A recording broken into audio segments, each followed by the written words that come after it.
Good afternoon. My name's Clyde Wade. I was a cardiologist at Waikato Hospital for 34 years, retired from clinical practice about a year ago. I've served 2 terms on the District Health Board and I'm standing for a 3rd term.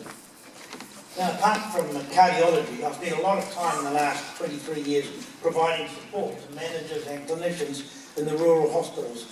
I also regularly teach on the rural medicine program running out of Otago.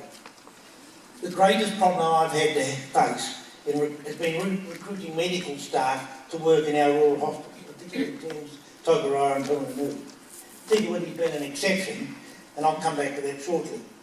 Of course, it's not just hospitals that have problems. You'll be aware of the problems that Alan Kenny's had in trying to sell his practice. Now, we also all know that New Zealand has become increasingly urbanised, and there are not enough people who want to come and live and work in rural New Zealand. This is particularly true of doctors. This can be seen in the distribution of GPs.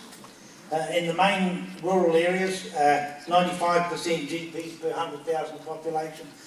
In Tokoroa and other places in rural New Zealand, we're looking at 73 per 100,000 population. On top of that, GPs are ageing, and 40% of them are expected to retire within the next 10 years. And the same probably applies to nurses as well. As the population ages and demand for health services increases, it's a major risk that the urban centres are going to soak up all the extra doctors and nurses that get produced. How are we going to fix this? Well, there's nothing easy for the DHB in this area, but Tokoroa is a guide where primary care and hospital have been integrated for about 20 years and they've been working very satisfactorily. So better integration of health services in rural areas is actually going to be vital. That's primary, emergency, community and mental health.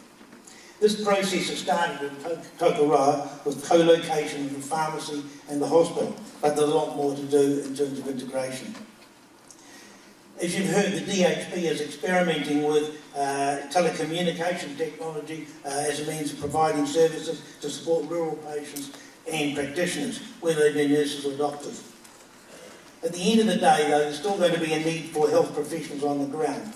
The question for Tokoroa is how do we recruit and retain them? Now, I'm not telling you anything, and people have alluded to this today, when they say that Tokoroa has an image problem. Now, I know there's frustration locally when the only time that Tokoroa features on the news is when there's a brawl at the local courthouse. Okay. Now, under these circumstances, we are going to struggle to recruit health professionals, particularly when there's globally increased demand. And therefore the DHB will struggle to provide the services the community needs.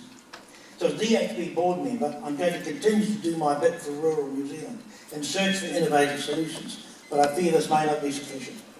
For 20 years, Rotorua's image has been the bugbear of my life.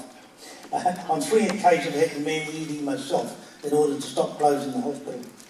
So I'm absolutely delighted to hear the passion of so many of our council candidates today. And I look forward to them using that passion to create an uplifting in the image for Tokoroa and improve the sustainability of the town and its health services.